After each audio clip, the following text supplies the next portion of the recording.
Quand nous chanterons le temps des cerises et gai rossignol et merle, nos cœurs seront tous en fête. Les belles auront la folie en tête et les amoureux du soleil au cœur. Quand nous chanterons le temps des cerises.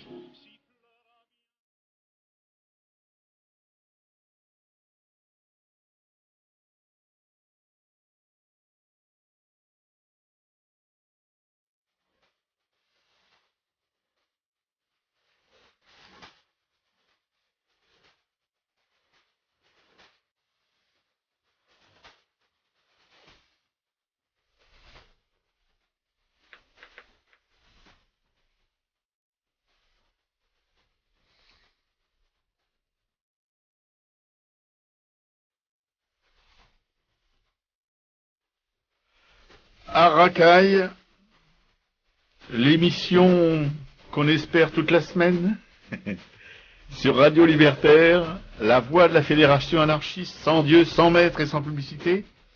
Ce matin, un grand cru, nous recevons Tania, qui nous vient de Strasbourg, une de nos belles provinces françaises, pour nous causer dans le poste de ces problèmes d'artistes. On espère en tout cas qu'elle en a, parce qu'on les invite pour ça. Avec... Igor, salut tout le monde. Jean, salut. Tania. Et Jean-Christophe, bonjour. Voilà, tout le monde a causé, donc maintenant on va pouvoir peut-être commencer avec... Jean va nous rappeler quelques petites choses que notre précédent invité lui a demandé de corriger, parce qu'il faut dire que c'est planté tout au long de l'émission, avec des adresses fausses, des manifestations qui n'ont jamais eu lieu. Merci Marie-Christine, on a eu un bon souvenir de ta prestation. Non, Marie-Christine, on t'embrasse. Hein. Ouais, salut Marie-Christine. C'est lamentable. Bon, effectivement, il y a donc bien un musée Fabre à Montpellier. Il a été rénové et il est devenu le musée d'art contemporain. Il y a une expo en ce moment d'Émile Nolde. C'est sans doute celle qui était à Paris, non, récemment. Ouais, c'est celle-là. Sinon, le musée, ou plutôt l'armas de l'entomologiste Jean-Henri Fabre est à Sérignan du Comtat, dans le Vaucluse. Et non à Perpignan. Je vais donner le site internet, je vous fais grâce DW, e-fabre.com. Une manifestation qui en découle avec balade, découverte des plantes, conférences, recherches et ateliers enfants. Plantes au pluriel, Plantes, -rare, rares.com. Le musée Pétrarque, lui, est à Fontaine du Vaucluse, et non à l'île-sur-la-Sorgue. Le site internet, c'est vaucluse.fr/569-le-musée, sans accent bien sûr, -Pétrarque, petrarque.htm. Ensuite, pour les sites de Garouste, le domaine de Villarceau, l'adresse c'est 95 710 Chaussy, CHAU2SY. La Géroulde, c'est 27 160 La Géroulde. Et le site internet, c'est association La Source, en attaché, comme on dit, .fr/présentation, sans accent, .html. Voilà, grosse bise à Marie-Christine. Oui, enfin, c'est l'opinion de Jean. De tout le monde. De tout le monde, sauf de moi. Parce que là, on vient de paumer 3 minutes d'émission pour réparer. Non, Marie-Christine, non, reste zen. Tu sais, tu me connais. Je suis pas vraiment quelqu'un de très agréable à vivre, mais bon. On peut pas se refaire comme ça l'espace d'une émission. Bien, Igor, tu peux nous dire un mot de ce que tu vas nous raconter tout à l'heure?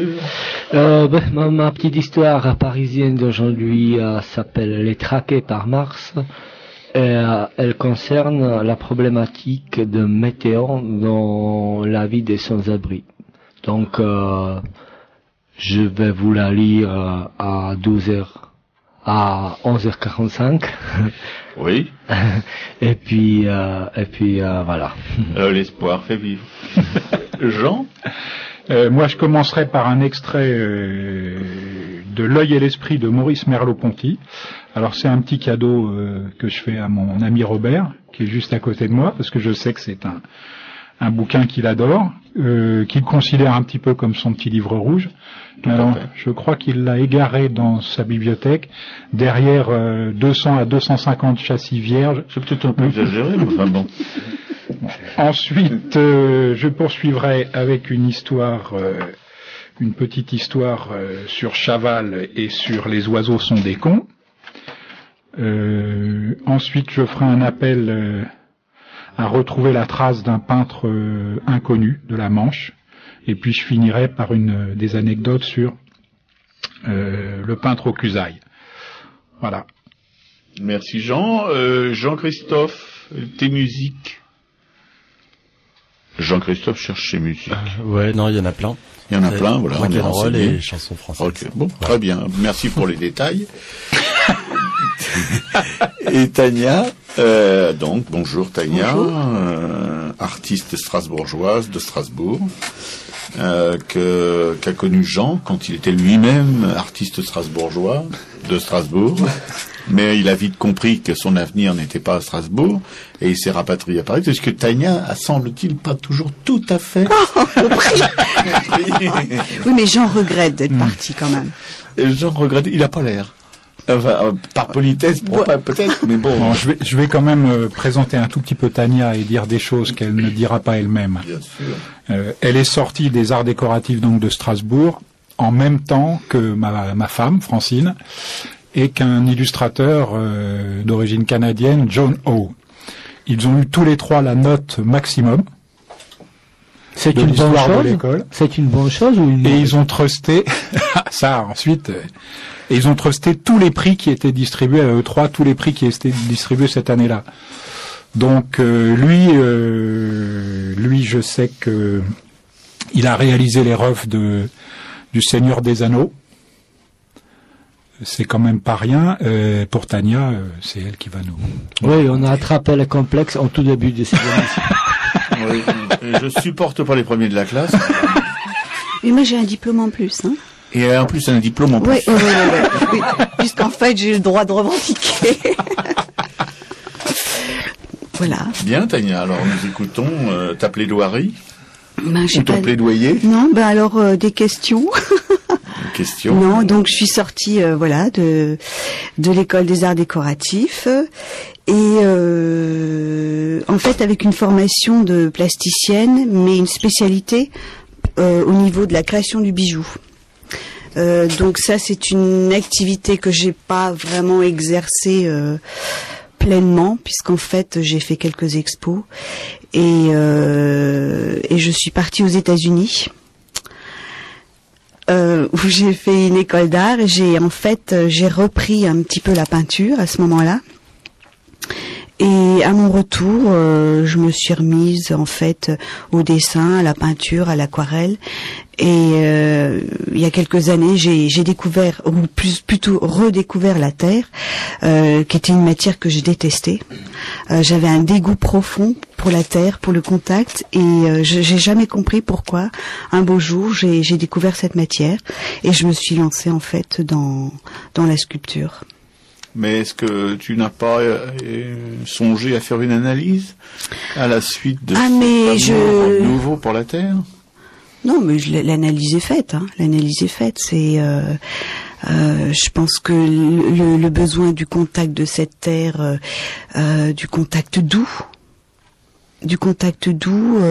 la possibilité de créer des premiers jets comme ça qui sont très très jouissifs en fait, hein, parce que on est dans le spontané et en fait ce que j'explique souvent, je dessine ma terre, j'arrive à dessiner ma terre et je sculpte mon aquarelle. Oui. C'est très curieux comme oui, non, ça fait sourire. Non, je ne souris pas. Ça fait sourire. Mais c'est vrai que je dessine ma terre et je sculpte mon aquarelle. Et en fait, la terre, je pense que c'est le côté spontané de la matière, quelque chose qu'on ne contrôle pas forcément. Comment on peut sculpter la peinture? Aquarelle. Mais l'aquarelle, je lui donne énormément de relief. Je veux dire, souvent, quand on voit une aquarelle, c'est quelque chose de très dilué, c'est du papier qui absorbe du pigment de l'eau. Et en fait, moi, j'ai énormément de traits, de relief et de volume dans l'aquarelle. Et pour la sculpture? Et pour la sculpture, en fait, Pour l'aplatir? Oui, je l'aplatis pas, je l'aplatis pas. Mauvais esprit. Je dessine ma terre. Je dessine ma terre. Voilà, c'est quand on a affaire au premier de la classe, hein, on se la ferme. Je m'excuse. Non, mais en fait, la terre c'est génial parce qu'on peut lui faire donner naissance à plein de choses et en fait c'est la terre nourricière, la terre créatrice. Oui, c'est. Bon. Je vois que ça. Donc, c'est Arakai, l'émission qui pense, et qui est aussi une émission consacrée au problème, s'il y en a, c'est pas tout à fait évident, de l'artiste dans la société, l'artiste en dehors de celle-ci, l'artiste et l'engagement polytoque, l'artiste et les curtons, les rabbins, les mollahs et autres bouddhistes, l'artiste et la société, l'artiste et la science, l'artiste et l'autorité, l'histoire, l'avenir, l'actualité. Voilà c'est sur un peu toutes ces questions qu'on va essayer de faire porter notre discours matinal.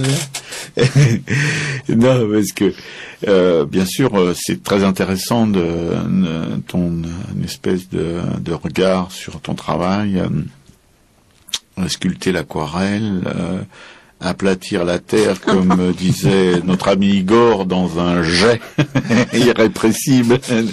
C'est mon esprit simple. C'est simple, oui. Bon, enfin, ça dépend comment on le regarde, ton esprit, comment on l'écoute.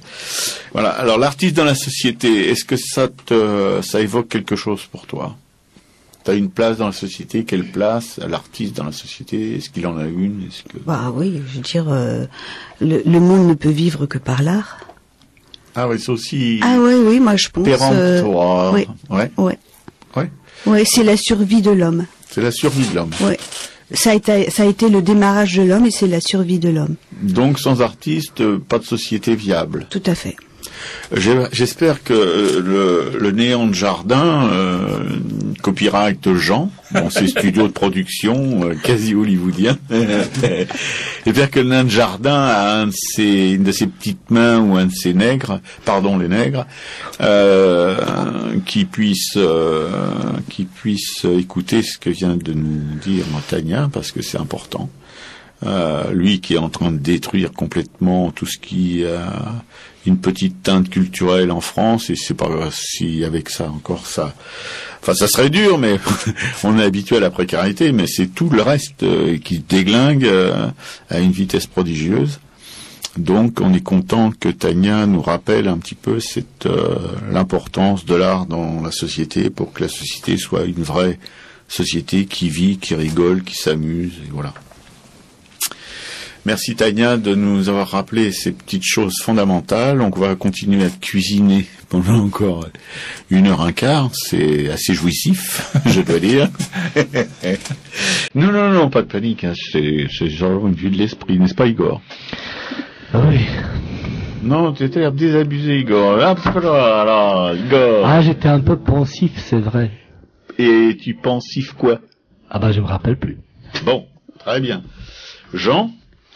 Moi, je suis très sensible à ce qu'elle a dit. Hein. Oui, on est sur la même longueur d'onde. Mon cher Jean-Christophe. Oui. Moi, je suis pas indifférent non plus.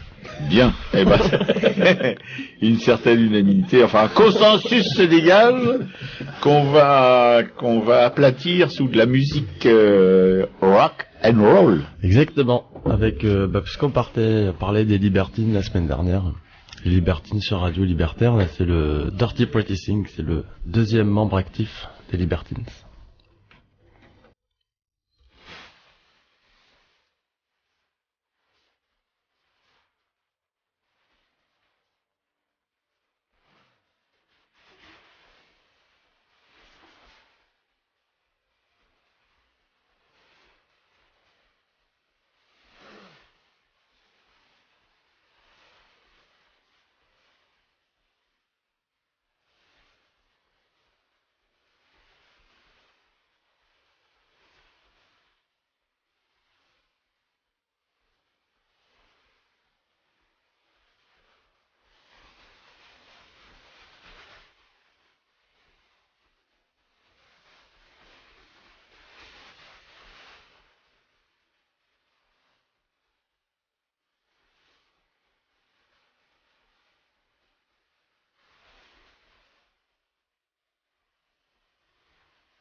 Racaille, toujours, on est toujours là, hein, c'est pas la peine de vous prendre la tête. Hein. Non, on est là avec Tania, notre invitée, qui a plein de révélations à vous faire sur sa condition d'artiste, de compagne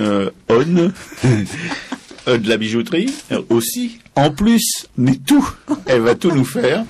Mais en attendant, sur Radio Libertaire, la voix de la fédération anarchiste, sans Dieu, sans maître et sans publicité, nous allons écouter notre camarade Jean. Oui, je trouve que ça va très bien appuyer ce que disait Tania tout à l'heure. Un extrait donc de L'œil et l'esprit de Maurice Merleau-Ponty. Maurice Merleau-Ponty, c'est 1908-1961. Il est mort jeune, hein, monsieur Merleau-Ponty.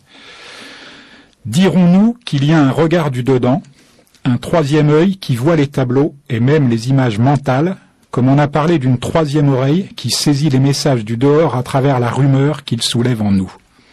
À quoi bon, quand toute l'affaire est de comprendre que nos yeux de chair sont déjà beaucoup plus que des récepteurs pour les lumières, les couleurs et les signes, des computeurs du monde, qui ont le don du visible, comme on dit que l'homme inspiré a le don des langues. Bien sûr, ce don se mérite par l'exercice, et ce n'est pas en quelques mois, ce n'est pas non plus dans la solitude, qu'un peintre entre en possession de sa vision. La question n'est pas là. Précoce ou tardive, spontanée ou formée au musée, sa vision en tout cas n'apprend qu'en voyant, n'apprend que d'elle-même. L'œil voit le monde, et ce qui manque au monde pour être tableau, et ce qui manque au tableau pour être lui-même, et, sur la palette, la couleur que le tableau attend, et il voit, une fois fait, le tableau qui répond à tous ses manques, et il voit les tableaux des autres, les réponses autres à d'autres manques. On ne peut pas plus faire un inventaire limitatif du visible que des usages possibles d'une langue, ou seulement de son vocabulaire et de ses tournures. Instrument qui se meut lui-même, moyen qui s'invente ses fins, l'œil est ce qui a été ému par un certain impact du monde, et le restitue au visible par les traces de la main. Dans quelque civilisation qu'elle naisse, de quelques croyances et quelques motifs, de quelques pensées, de quelques cérémonies qu'elle s'entoure, et lors même qu'elle paraît vouée à autre chose, depuis Lascaux jusqu'aujourd'hui, pure ou impure, figurative ou non, la peinture ne célèbre jamais d'autre énigme que celle de la visibilité. En conclusion, je dirais d'abord que lorsque Merleau-Ponty parle de nos yeux qui seraient des computers, il ne fait pas allusion aux ordinateurs. Hein. Le premier ordinateur le premier véritable ordinateur date de 1945.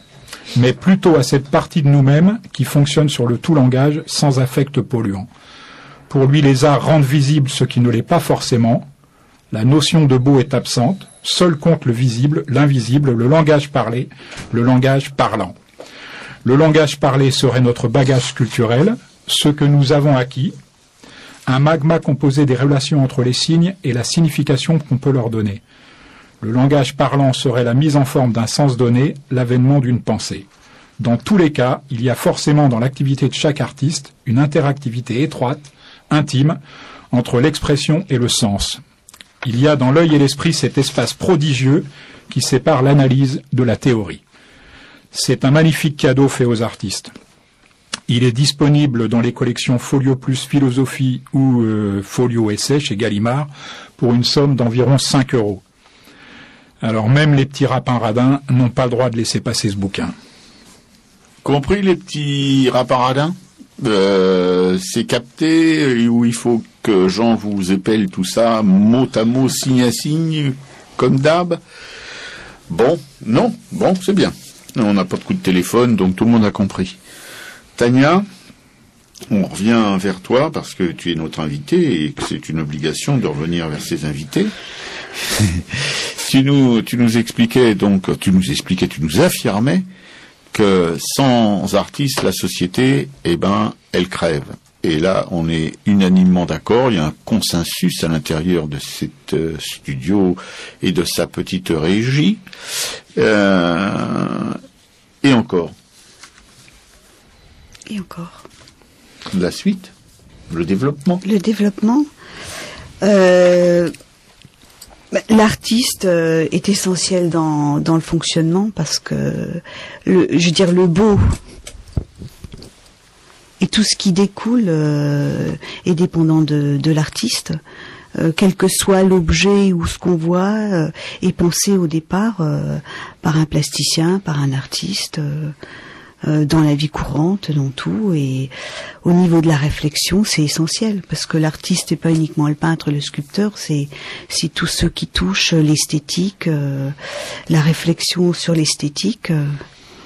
Et est-ce que tu crois que fort de tout ce que tu viens de dire, d'évoquer, est-ce que tu crois que l'artiste il doit s'engager dans la vie politique, essayer de faire bouger les choses. Bon, il les fait bouger, c'est vrai. Il peut pas passer à côté, non, je pense pas. Oui. Il peut pas rester à l'écart. Non, mais il ne l'est pas. Il ne l'est pas parce qu'en fait, il suffit de reprendre le morceau de phrase de Merleau-Ponty.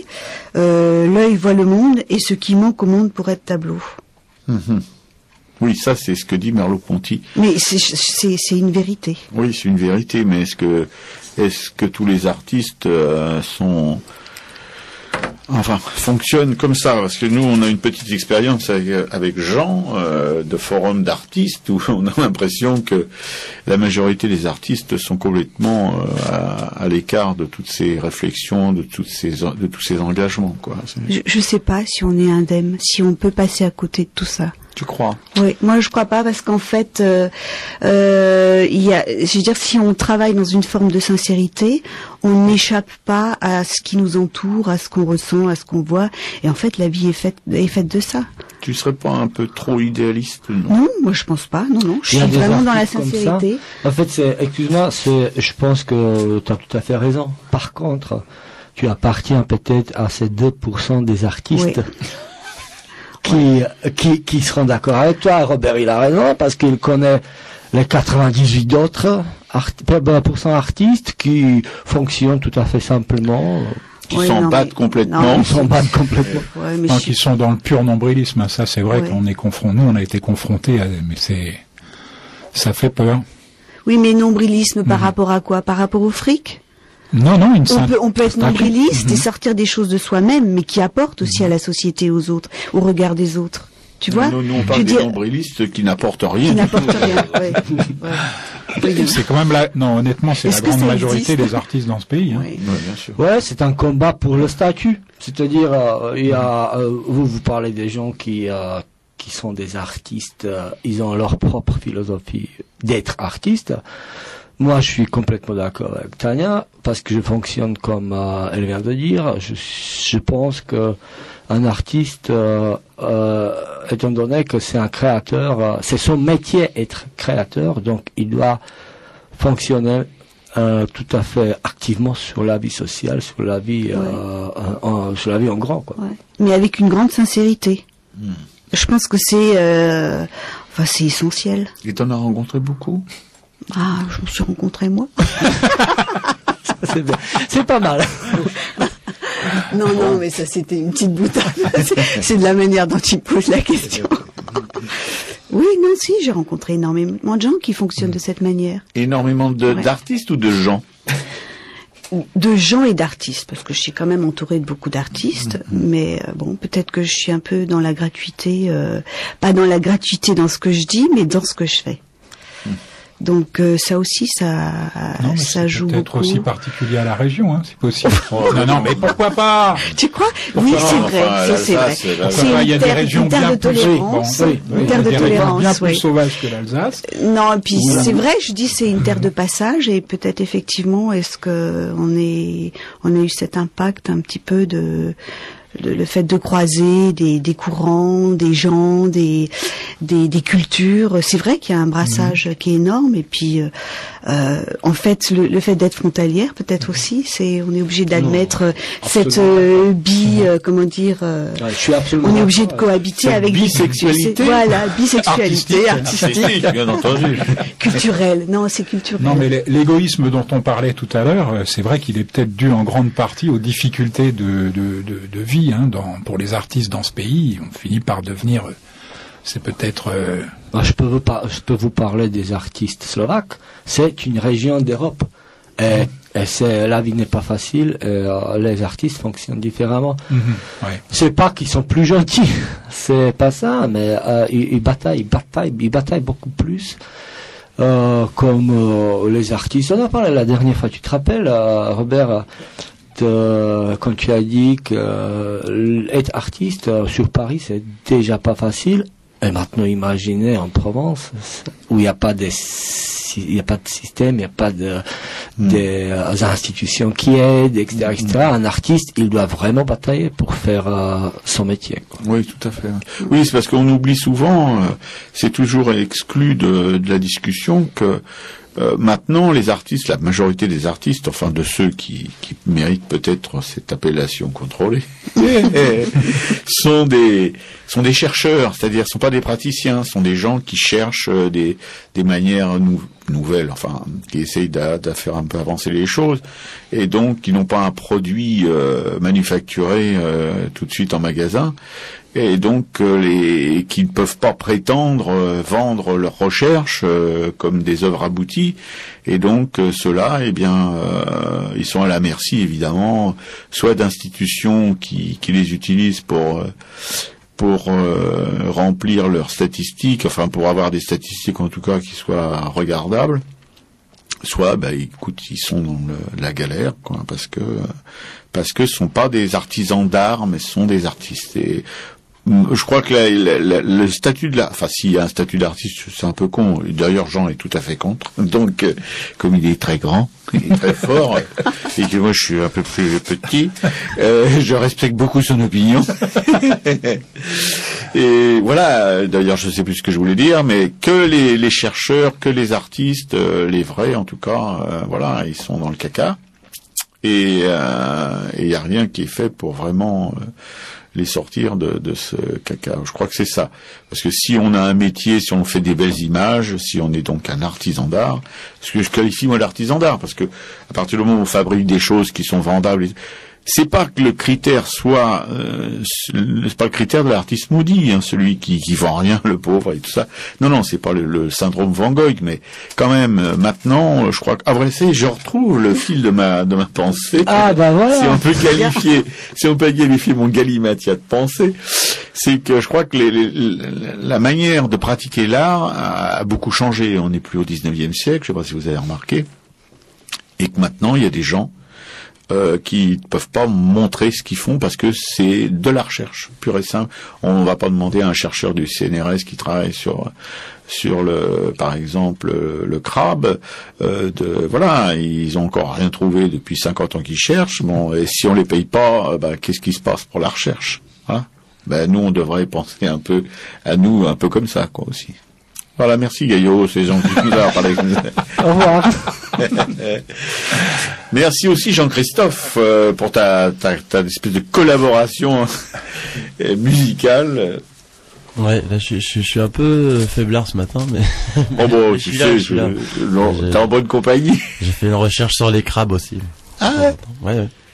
Et Garage Rigo, ça vous parle ou? Oh, bien sûr, comme toutes les musiques.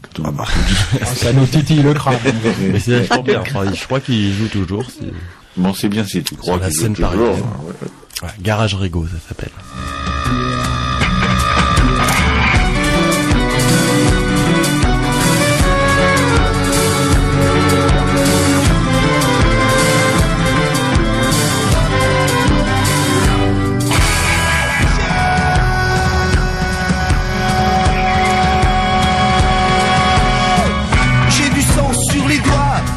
De soldats, des combats et des rois, des colonies de choix. Un bon Dieu pour bénir ceux qui vont tuer pour moi. J'ai parlé de la peur, des ombres et des couleurs, de tout ce qui est loin dedans. J'ai lâché sur les âmes les chapeaux de serpents et les bons menteurs. Mes amants se grissent de mes oripeaux, ils m'aspirent, ils s'expirent. Mes amants s'enivrent de mes oripeaux, d'or, d'encens et de myrrhe. Leur l'encens et la myrrhe.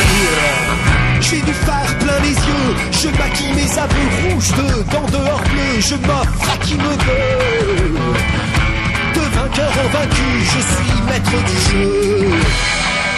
J'ai chassé les sorcières et habilité mes pères. Je ponctionne la misère, je fomente dans son sein mon juste prétendant, les souffles libertaires. Mes amants se glissent dans mes oripeaux, ils m'aspirent, ils expirent. Mes amants s'enivrent de mes oripeaux, d'or, d'encens et de myrrhe. L'or, l'encens et la myrrhe.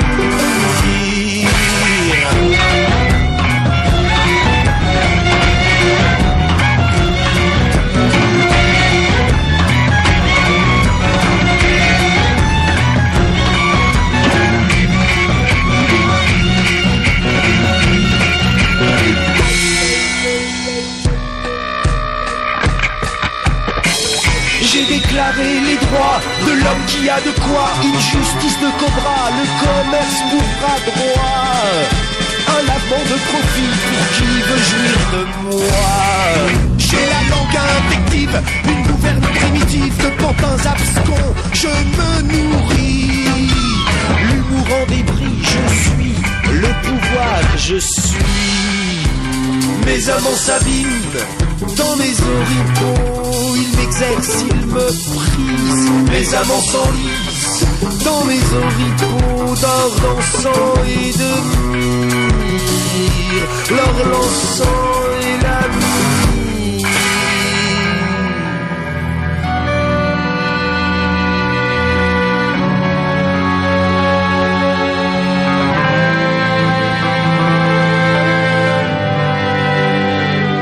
Voilà, alors vraiment. Ça me fait penser à ça.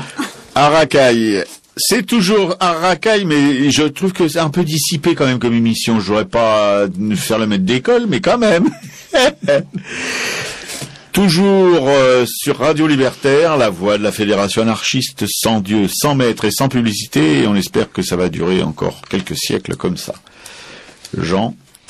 Histoire de vie, histoire d'artiste, histoire de chef-d'œuvre, les oiseaux sont des cons. De Yvan Leloirne dit Chaval. Chaval, c'est 1915-1968.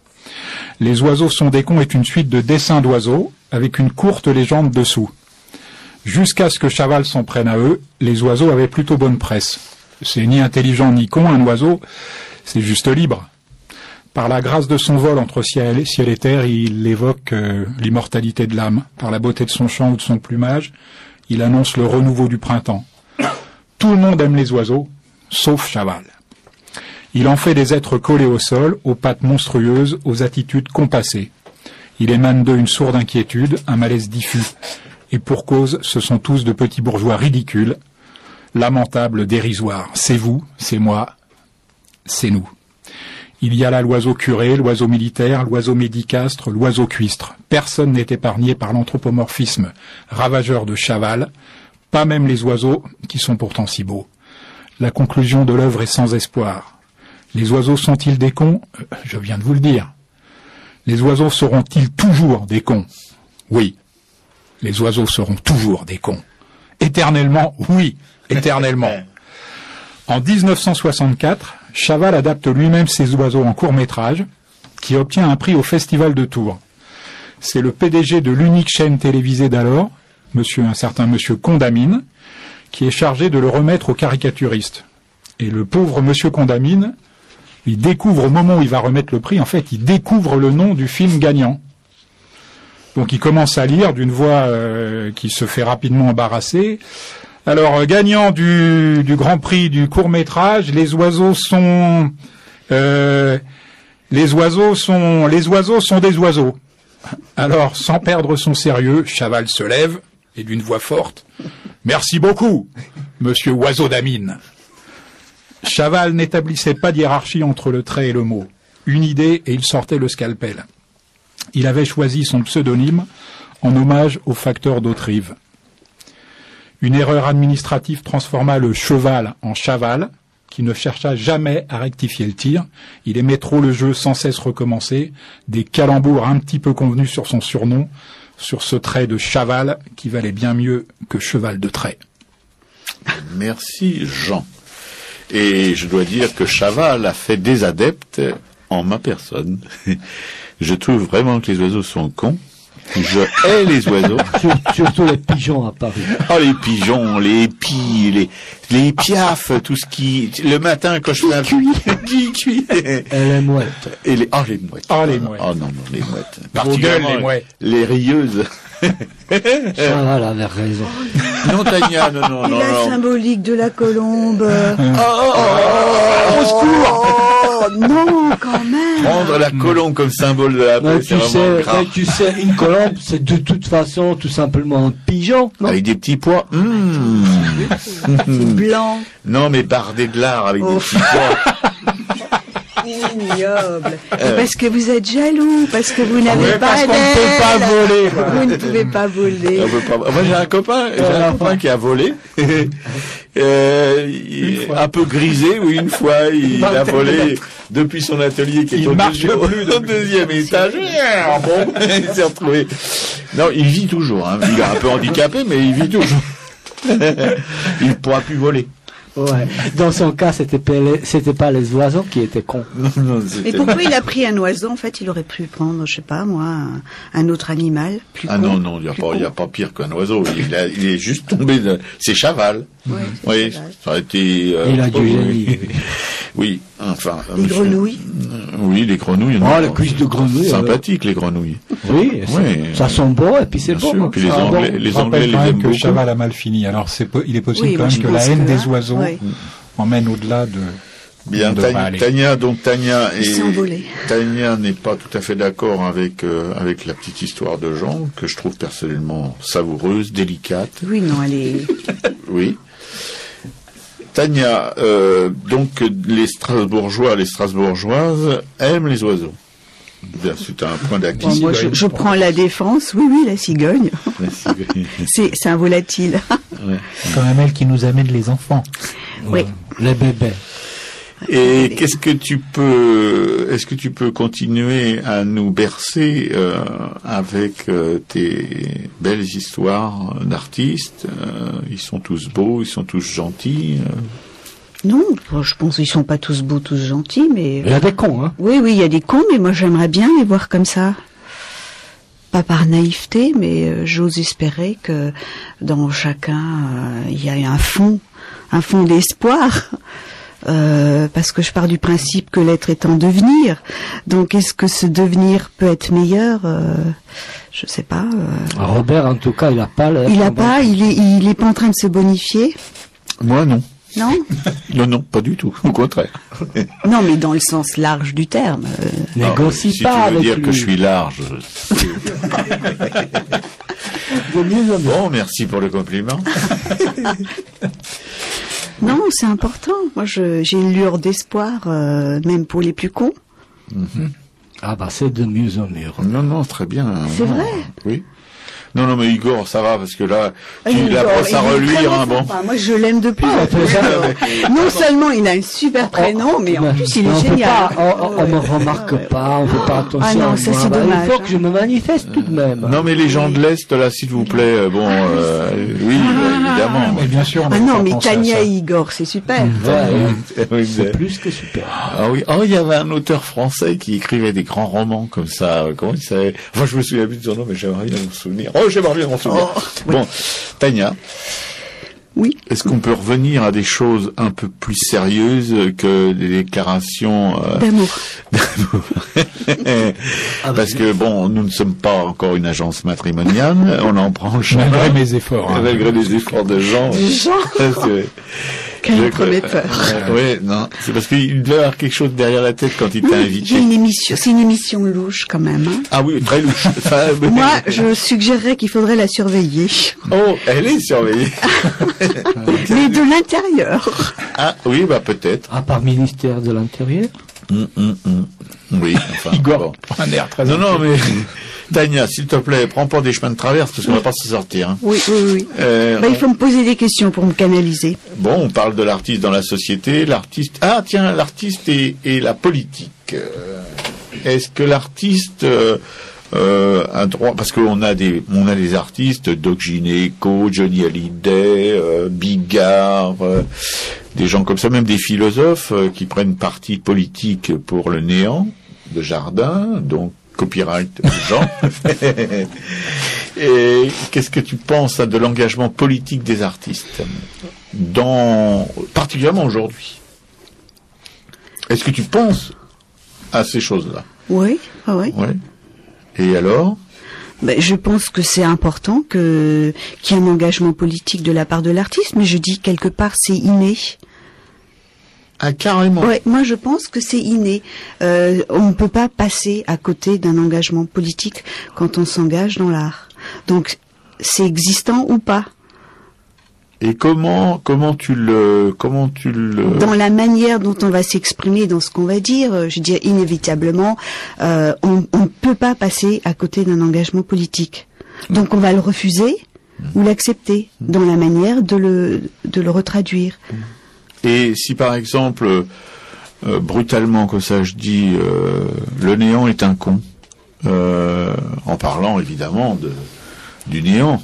Je vais pas faire une sculpture du néant est un con, ça c'est sûr. Non. Mais qu'est-ce que ça provoque en toi? Est-ce que tu dis bon, le mec là, il se la joue un peu derrière un micro là, c'est facile. Est-ce qu'il y a une manière de dire son engagement, de le vivre? Qu'est-ce que les manifs, les pétitions, autrement que les aquarelles et que les sculptures, je veux dire. Avec la langue, avec l'écriture, un artiste, avec le chant, comment ça se passe? Parce que pour quelqu'un qui n'est pas artiste, son imaginaire voit un mec ou une nana qui vit d'amour et d'eau fraîche, qui vit sur un nuage. Alors est-ce que les artistes descendent de leur nuage pour s'engager dans un combat politique? Qu'est-ce qui se passe? Je pense que chacun a sa manière de l'exprimer, et des gens qui sont plus engagés que d'autres, qui l'expriment de manière plus flagrante, visible. Genre dans la caricature, c'est vrai qu'on passe pas à côté. Ouais. Quand on fait de la sculpture, je vois pas comment je vais pas faire une caricature. Je vais m'engager, mais de manière peut-être plus, je vais pas dire plus subtile, mais plus indirecte et je pense que chaque artiste a une manière de le faire et a un pouvoir de le faire. Le graphiste, l'illustrateur pourrait être beaucoup plus direct qu'un sculpteur. L'image est beaucoup plus forte, beaucoup plus parlante, beaucoup plus évidente. Je sais pas, parce que si par exemple on parlait tout à l'heure hors micro, on parlait d'Orsay, il y a des petites sculptures de Daumier. Oui. Par exemple. Oui. Tu vois. Oui. Non, mais Mais il était capable aussi de faire des sculptures tout à fait classiques. Oui, il oui, était oui, capable oui. de faire des magnifiques dessins. Il y a un fusain, entre autres, de 3 nanas allongées sur une plage, probablement, extraordinaire, de classicisme, Oui, en même oui. temps de Oui. modernité. Il était particulièrement doué, hein, Ouais. particulièrement doué pour la caricature. Il y a une sauvagerie dans ses caricatures. Il a Et- d'ailleurs eu pas mal d'ennuis, mais Ouais, et donc ces terres sont vraiment... Oui, mais l'un n'empêche pas l'autre. là on parlait du néant de jardin. Moi je pense que le simple fait de ne pas pour un sculpteur de ne pas faire un monument à la gloire de ce crétin Bah oui. est un acte politique, un acte de résistance. Ouais. Parce que là, moi, je trouve qu'on peut très bien imaginer de lancer un concours pour élever une stèle à la gloire du chef Fayon, là. Vous allez voir qu'il y a 65% des rapins de ce pays qui vont répondre présent, hein, aussi bien peintres que sculpteurs, ils vont tous se jeter sur la proposition, quoi, comme des morts de faim. Ouais. Donc, ne pas répondre à ça, déjà, à cette chose-là, c'est déjà un acte politique. D'accord. Non? Oui, tout à fait. Non, mais ça... Igor boit les paroles de Tadia, moi je peux les tiennes. Est-ce que quelqu'un peut m'expliquer quelle est la différence entre un nain de jardin et un néant de jardin? Ah, ça, il faut demander à l'auteur du copyright. Le nain a quand même une existence. Présence. Le néant, lui, il en a pas. Hein. N'est-ce pas, Christophe? Tu nous as concocté une petite musique pour le néant? Ouais. Exactement. Oh merde!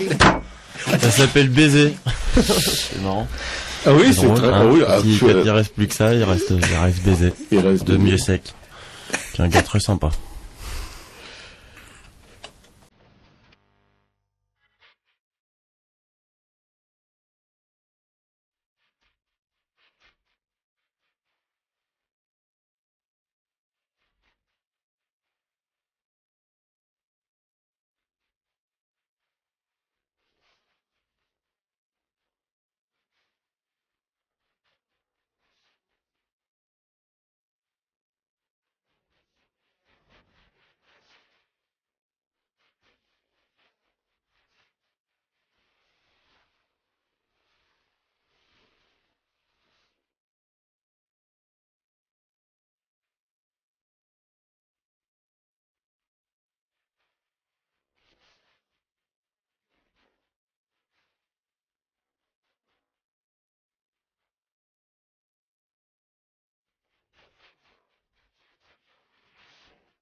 Radio Libertaire, Arracaille, la voix de la Fédération anarchiste, toujours sans Dieu, sans maître et sans publicité, avec ce matin Tania, à qui je passe tout de suite la parole, parce qu'elle a des choses importantes à nous dire après la petite histoire d'Igor.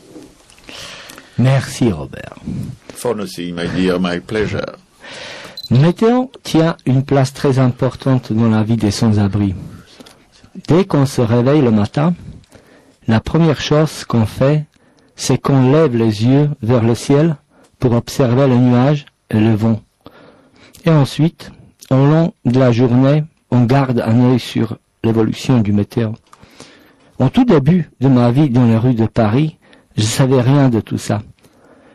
Alors je me suis retrouvé plusieurs fois sous mon banc, au Champ de Mars, complètement trempé par la pluie glaciale. En avril ou en début du mois de mai, ça n'a rien d'étonnant. Alors j'ai compris que dans ma nouvelle vie, il faut respecter le météo plus que tout. Cette petite histoire parisienne a été faite dans le 7e arrondissement, quartier Champ de Mars. Je rappelle que Mars, c'est le dieu de la guerre. Les traqués par Mars. Les guerriers de toute l'Europe viennent à Paris pour s'installer au Champ de Mars. Mars n'aime pas trop quand ces miséreux le dérangent et lui manquent du respect. Les guerriers arrivent avec leur sac à dos, leur duvet, ou mieux encore, leur tente pour lui montrer qu'ils n'ont pas peur de lui. Alors une vraie guerre commence.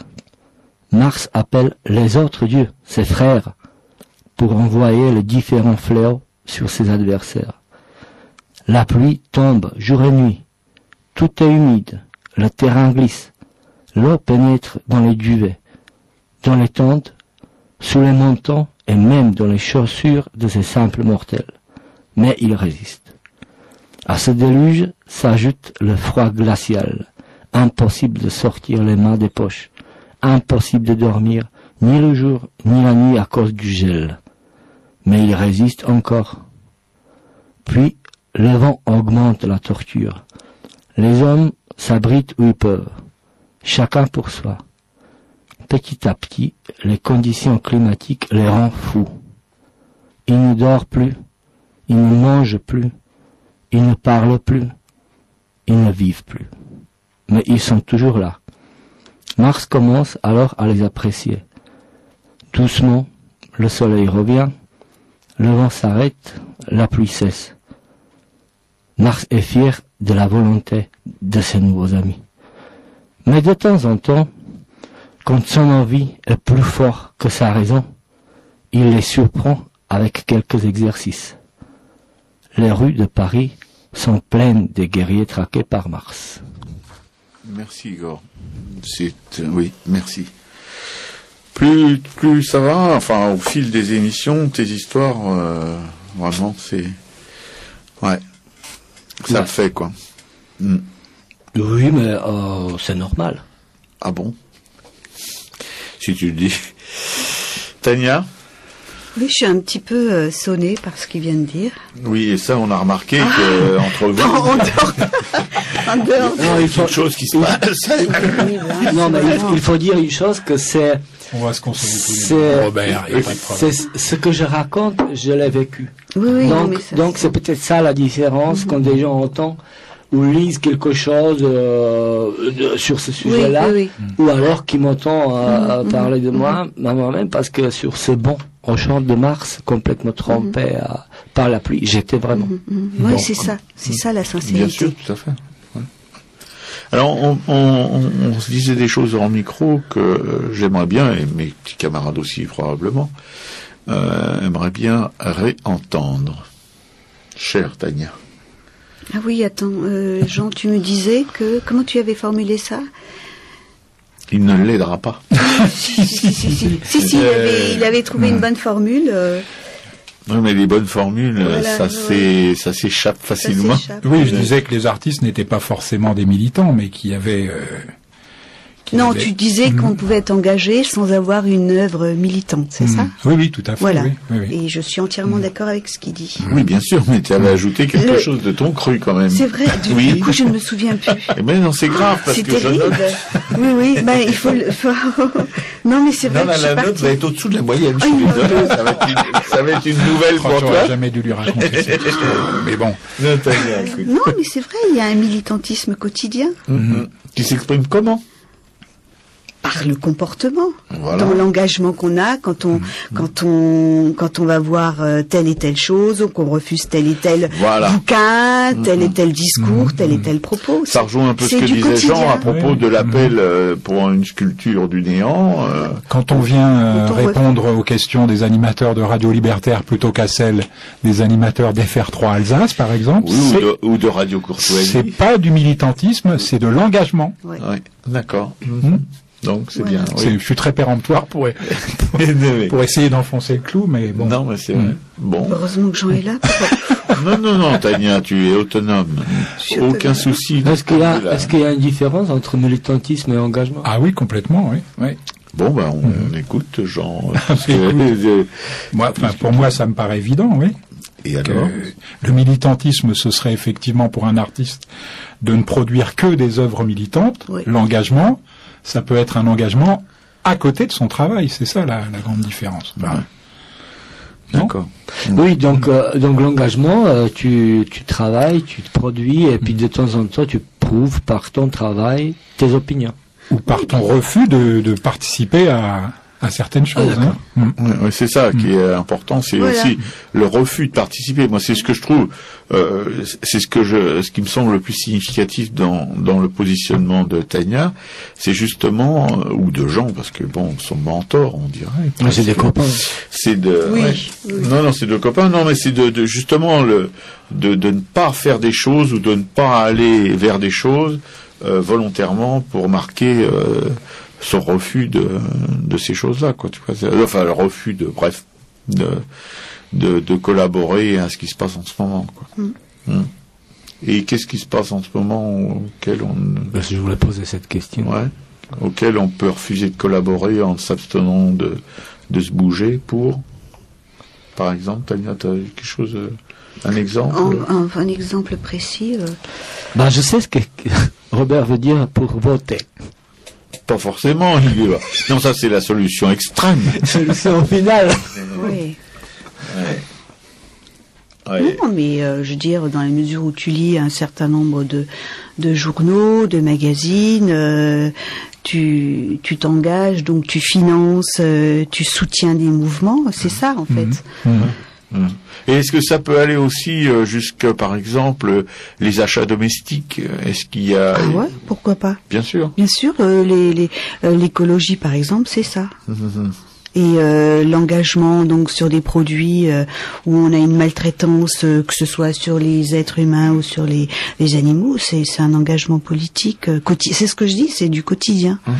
Je ne dissocie pas du tout la vie quotidienne de ce qu'on fait, que ce soit artistique ou autre. Et ça peut aller aussi dans, par exemple, les peintres utilisent des matériaux qui sont extrêmement nuisibles à l'environnement, particulièrement ceux qui peignent à l'huile, mais je pense que l'acrylique c'est pareil.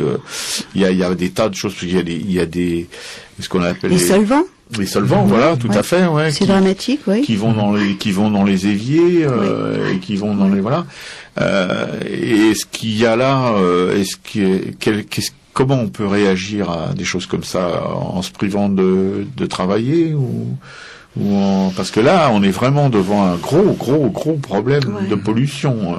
Même pour le physique, pour la santé des artistes aussi, il y a des gros problèmes. Oui, je connais des gens qui sont littéralement allergiques au niveau dermatologique, qui ont des problèmes respiratoires justement, et c'est vrai que c'est grave.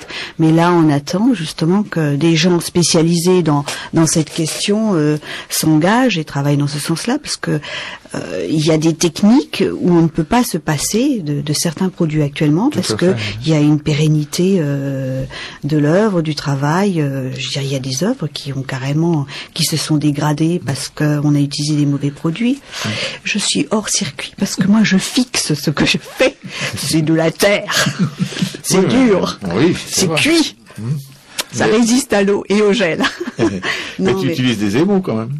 Pas du tout, je déteste. Non, moi c'est de l'émotion directe. La terre. La terre, elle est cuite et elle est noire à l'arrivée. Elle n'est pas vernie, elle est pas... Rien. Ah, super. Ouais.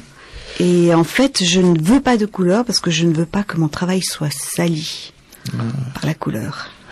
J'ai eu un atelier de terre il y a très très longtemps et j'avais pris aussi cette position. Je faisais de la terre brute, quoi, je veux dire. Mais elle n'était pas non seulement brute. Enfin, ce que je faisais aussi était assez brut. Mais bon, voilà. Non, je suis assez... Non, je cherche une émotion directe. Donc on arrive, c'est de la terre. La seule chose que je cherche, c'est me rapprocher le plus du métal. En faisant de la terre. Oui. Ah ouais. Et tu peux expliquer? En fait, j'utilise cette terre noire qui cuite à une température assez élevée. Et le résultat, c'est... Les gens sont persuadés que c'est du bronze. Enfin, un métal, un acier, ils sont sidérés quand je dis c'est de la terre, c'est du grès en fait. Et donc j'ai une manière de la lisser par endroits pour lui donner un côté brillant. Donc tu vois des traces, le côté brut de la terre et on retombe sur des surfaces lisses, polies, et c'est justement ces contrastes. Mais bon, je pense qu'il y a par derrière le petit orfèvre, une petite déformation. Et moi, je voulais te dire un truc que j'avais entendu à une de vos émissions. La jeune fille qui disait que elle aimait faire plein de choses. Alors elle disait bonne à tout, bonne à rien. Mais non, c'est faux. Moi, je suis bonne à beaucoup de choses. C'est Jean qui l'a dit. Oh mon Dieu, c'est horrible. Mais en fait, on ne fait que s'enrichir d'une technique par rapport à une autre. Oui, bien sûr. C'est génial. Oui, tout à fait. Et moi, j'aime faire plein de choses. Je suis complètement dans ce truc. Mais je suis bonne à tout et bonne à tout.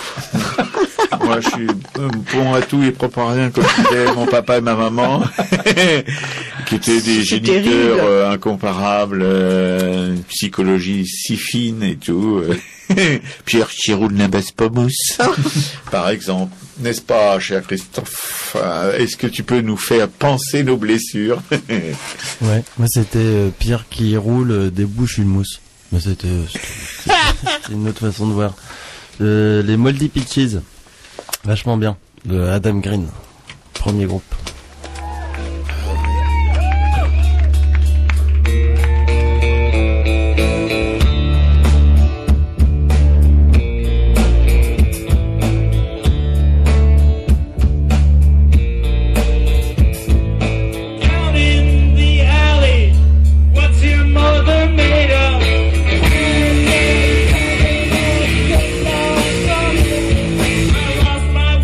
Paneling on your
racailles, toujours les mêmes, toujours en place, prêts à des réparties d'une vivacité inouïe, face à une invitée qui essaye vraiment de nous répondre, ce qui est assez rare quand on a des invités qui tournent toujours autour du pot. Voilà, Racaille, la radio... non, c'est pas la radio, Racaille, c'est l'émission. Sur Radio Libertaire, la radio sans Dieu, sans maître et sans publicité, la voix de la Fédération anarchiste, dont Jean est un fervent militant. Histoire de vie, histoire d'artiste, histoire de peintre inconnu. Le port de Granville à marée basse par Réauneau est justement inconnu. Je ne peux pas vous donner la date, ni la date de sa naissance, ni la date de sa mort éventuelle. Un matin que je me baladais avec ma petite Francine du côté de Coutances ou d'Agon-Coutainville, chez un brocanteur, je suis tombé en arrêt devant une grande aquarelle. Techniquement, honnêtement, j'ai rarement vu ça. Une maîtrise absolue, proche de la perfection, pas un coup en moins, pas un coup en trop, je parle du pinceau bien sûr et de la quantité d'eau. Le truc qui vous fait penser que vous avez peut-être encore quelques cours à prendre. Loin des conventions d'un monde fantasmé et de ces bateaux bien colorés qui se reflètent touristiquement dans l'eau, le gars Eono nous a croqué le port de Granville à marée basse. La marche de l'univers est suspendue, ici et là des épaves rouillées sont prises dans la nasse. Tout est calme, la vase a envahi le monde. Ces bateaux-là ne sortiront jamais du port, ils n'ont ni ombre ni reflet. Est-ce qu'au moins un jour la mer reviendra? Pas sûr.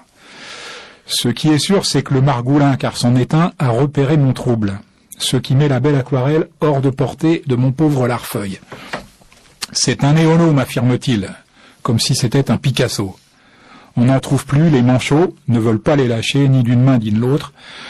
J'en ai un tous les 10 ans et encore, et celui-là est le plus beau qui me soit jamais passé entre les mains, de mémoire de manchot. Jamais entendu causer, que je lui dis Vachard, ni d'une oreille ni de l'autre. Vous trouverez d'autres tableaux de lui au musée de Vieux-Granville, me répond sentencieux l'amateur d'art. L'après-midi même, je me pointe au musée. Vous faites une réduction pour les adhérents de la Maison des Artistes. Non, je plaisante. C'est quoi la Maison des Artistes, me demande la taulière. Bon, enfin, on reparlera de ça une autre fois. Voilà, je me suis laissé dire que vous auriez des tableaux d'un certain Eono. Je veux, mon neveu, me répond la conservatrice en chef, Michel C., qui se reconnaîtra si elle écoute Radio Libertaire, elle est toujours en place, cette brave dame. Et elle m'emmène de son propre chef jusqu'au 2e étage de l'établissement, où elle me plante devant le fleuron de la maison 18 portraits au lavis de marins du port de Granville par Eono, croqués sur le vif, ainsi qu'une grande aquarelle. Comment vous décrire le choc? Le sujet du tableau, c'est la pauvre masure de ma vieille maman. Vue du jardin intérieur. Faut croire que le rapin manchot y a passé des vacances bien avant mes zigues. Vous comprendrez que je me perds en conjecture. La conservatrice a été vraiment sympa. Elle nous a envoyé une diapo, une très très belle repro. Vive les petits musées de province où on s'occupe des visiteurs. Voilà, si un jour vous entendez que ce musée a été pillé, vous saurez qui est le coupable. Mais après m'avoir dénoncé au Pandore, ce que j'aimerais bien, pour adoucir mon séjour derrière les barreaux, c'est apprendre qui était cet Eono.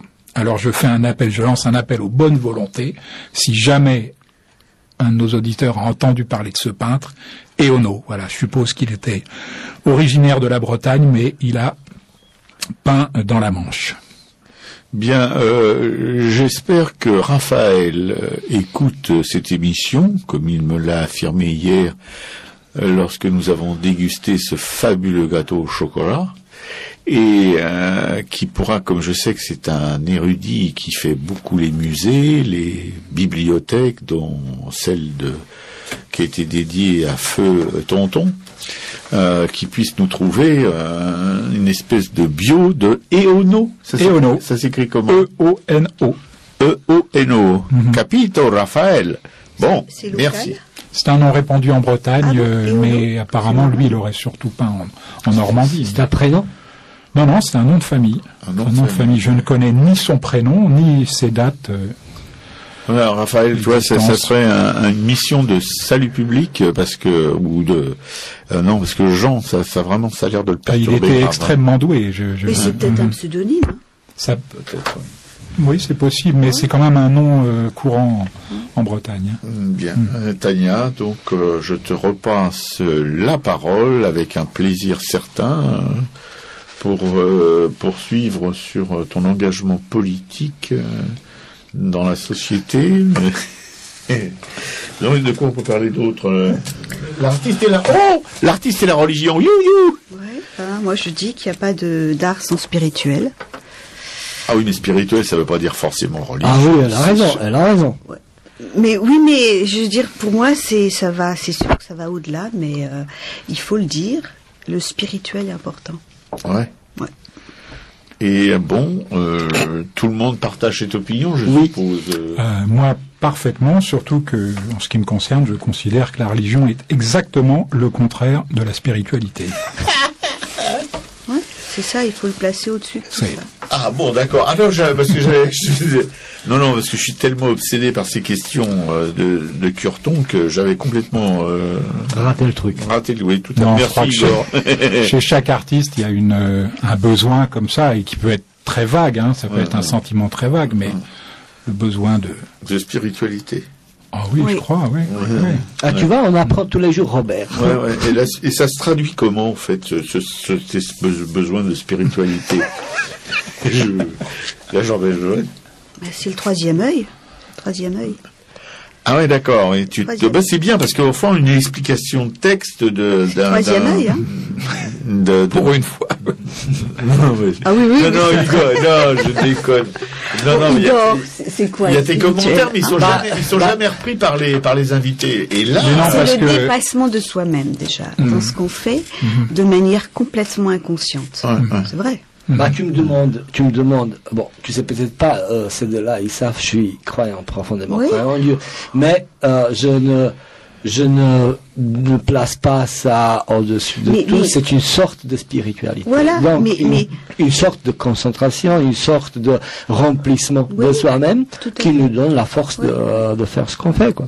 Mais c'est pas une histoire de curé, c'est ce qui se place au-dessus de ce qu'on peut faire, de ce qui nous guide, de ce qui nous fait vivre. Ouais.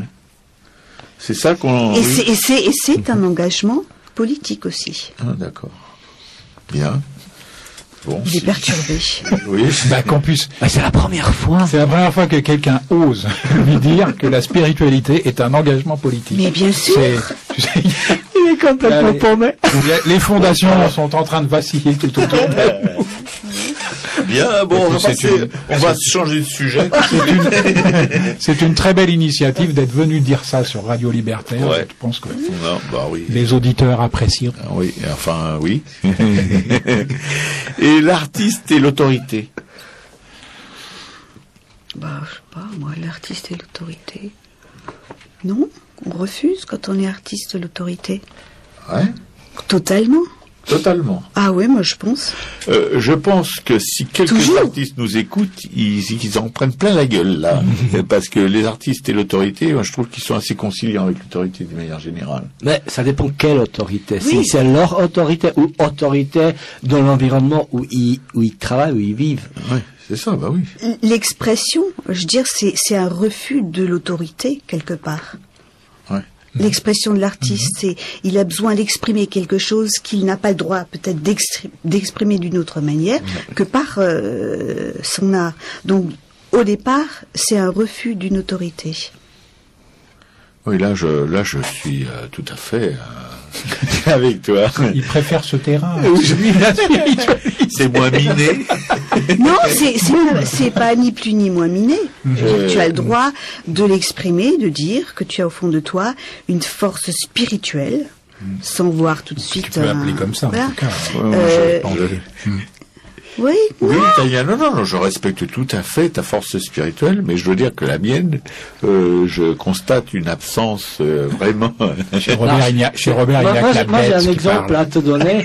J'ai vécu la moitié de ma vie dans un système totalitaire.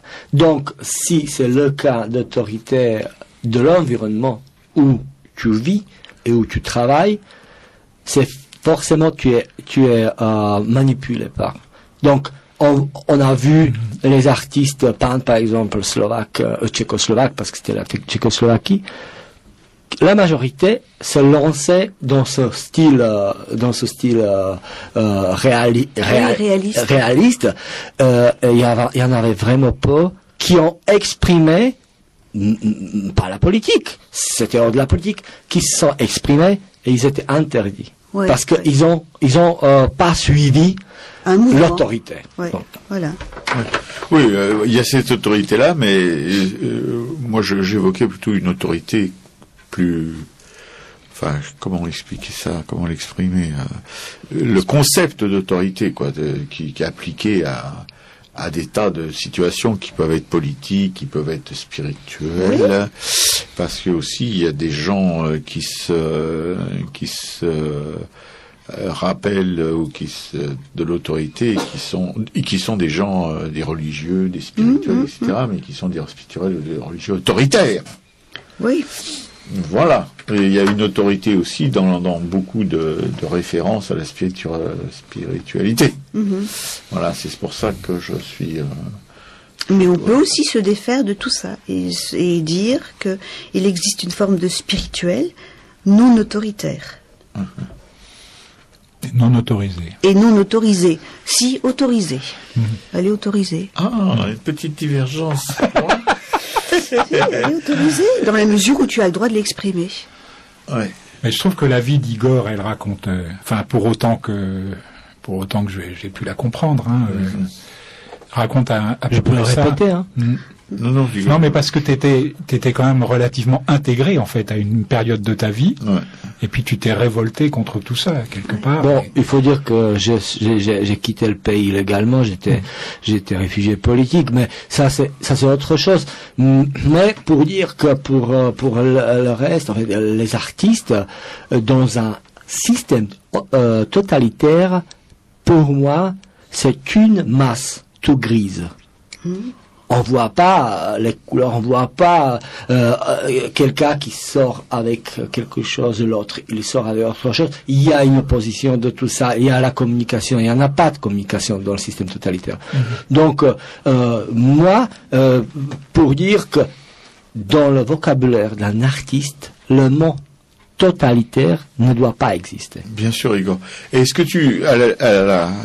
évidemment, tu as vécu des choses assez extrêmes, mais est-ce qu'on peut pas les mettre en relation avec ce qui se passe d'une certaine manière en ce moment, je dirais même pas en France, en Occident, avec cette espèce de prégnance du libéralisme qu'on appelle sauvage, mais qui a une forme de réaction qu'on n'a pas connue depuis très longtemps. Est-ce qu'il n'y a pas aussi cette masse grise d'artistes qui sont au cul du pouvoir? C'est un passage. À mon avis, pour moi, ce qui se passe en ce moment, c'est un passage vers quelque chose, vers autre chose. Je ne sais pas analyser tout à fait cette situation pour savoir vers quoi c'est un passage, mais ce que j'ai compris en arrivant en France il y a 3 ans, assez vite, qu'il y a vraiment tout. Il y a vraiment tout le monde qui peut dire qu'il est artiste. Il est artiste peut-être.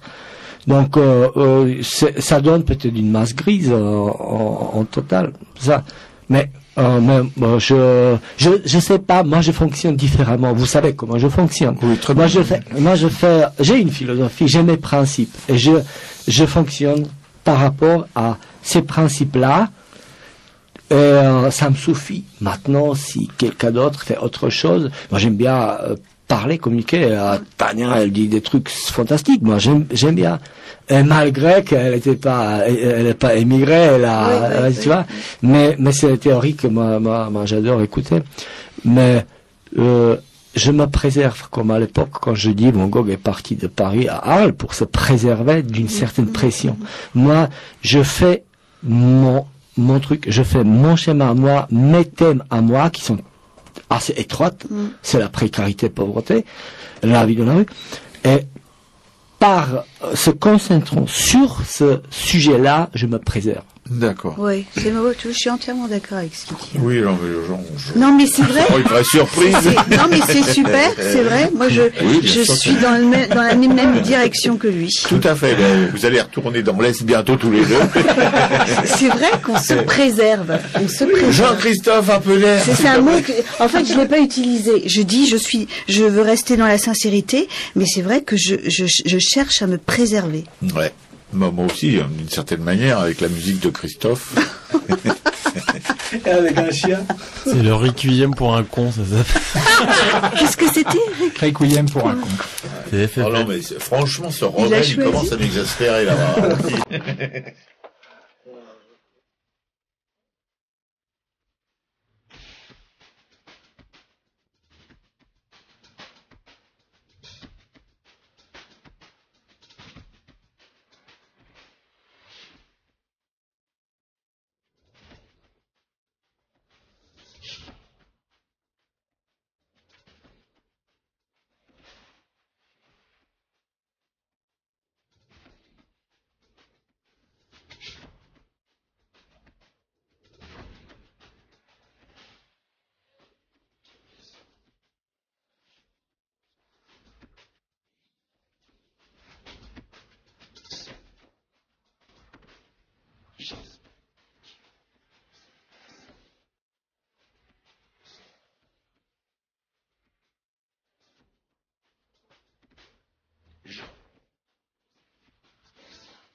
Qu'est-ce qui se passe?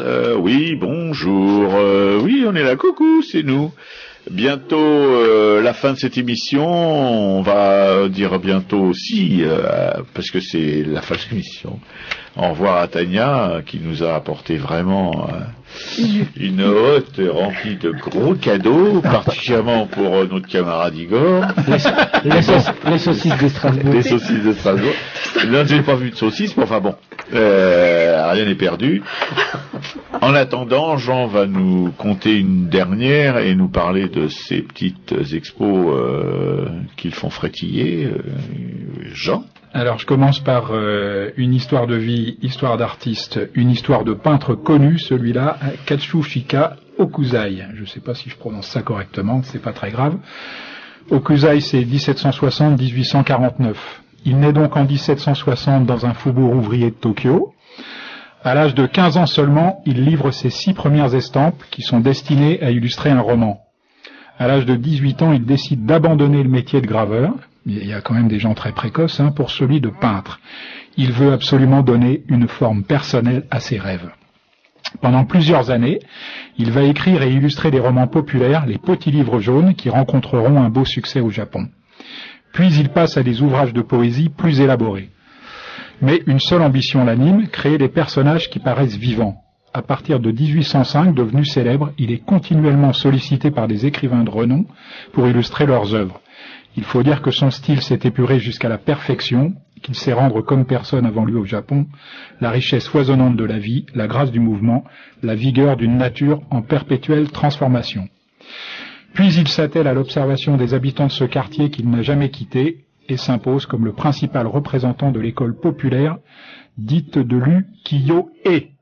À partir de 1814, il commence la publication de la Mangwa, une sorte d'encyclopédie en images, dans laquelle on trouve des milliers de représentations de tout ce que la nature peut produire, des hommes aux plantes en passant par les animaux. 13 volumes seront publiés de son vivant, les 2 derniers après sa mort. En parallèle à la Mangwa, il revient à l'étude du paysage, y apportant une ampleur sans précédent. C'est l'époque féconde des 100 vues du mont Fuji et de la plus célèbre d'entre elles qui représente le Fujiyama encadré au premier plan par une énorme vague malmenant de frêles embarcations. La fin de son existence est plus difficile. En 1839, sa maison disparaît dans un incendie et il ne peut sauver que ses pinceaux. Pour subsister, il réalisera d'innombrables dessins qu'il vendra une misère aux gens de son entourage, mais sa passion de créer durera jusqu'à sa mort. Raillé par les lettrés de son temps pour avoir voulu rester obstinément fidèle à ses origines modestes, il est resté dans son quartier toute sa vie, il se considérera toujours comme un artisan juste doué. Ses derniers mots sur son lit de mort sont parvenus jusqu'à nous. Si j'avais disposé de 5 ans de plus, j'aurais pu devenir un véritable peintre. Quand on compare sa modestie, la beauté de son travail, l'influence qu'il continue d'exercer, à l'ego surdimensionné et tourmenté de nombre de rapins ordinaires, il est franchement difficile de ne pas se marrer. Il avait quel âge quand il est mort? Eh ben, écoute, 1760, 1849, 49 plus, quand même, 40. Oui, 89. Ah oui. 89 ans. Ouais.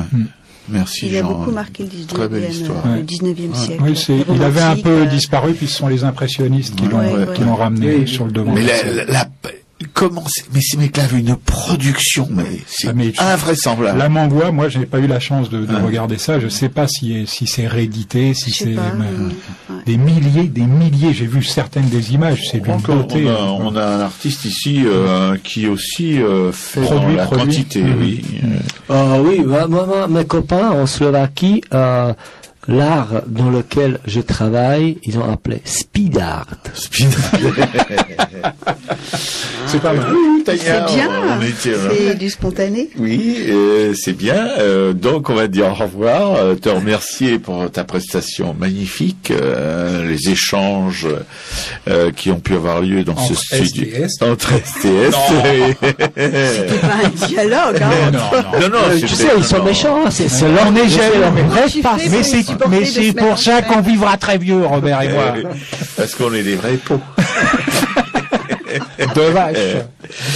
Est-ce que tu veux ajouter quelque chose à cette vague de compliments?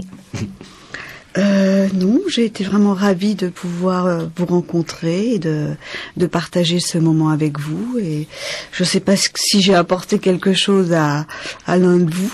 On va laisser la parole à Igor. Oui. À part des saucisses de Strasbourg, tu as rapporté, à mon avis, un air fraîche à cette émission. Merci. Voilà, c'est dit. Merci beaucoup, Tania. Merci, Igor. Tu peux disposer. Jean, des expos, tu as noté les auditeurs qui ne le méritent pas. Mais en fait, ce serait plutôt 1,5, parce que j'ai déjà parlé la semaine, je crois que c'était la semaine dernière, de Mangareva, des sculptures polynésiennes, au même musée du Quai Branly, 37 Quai Branly dans le 7e arrondissement, visible aussi jusqu'au 10 mai 2009.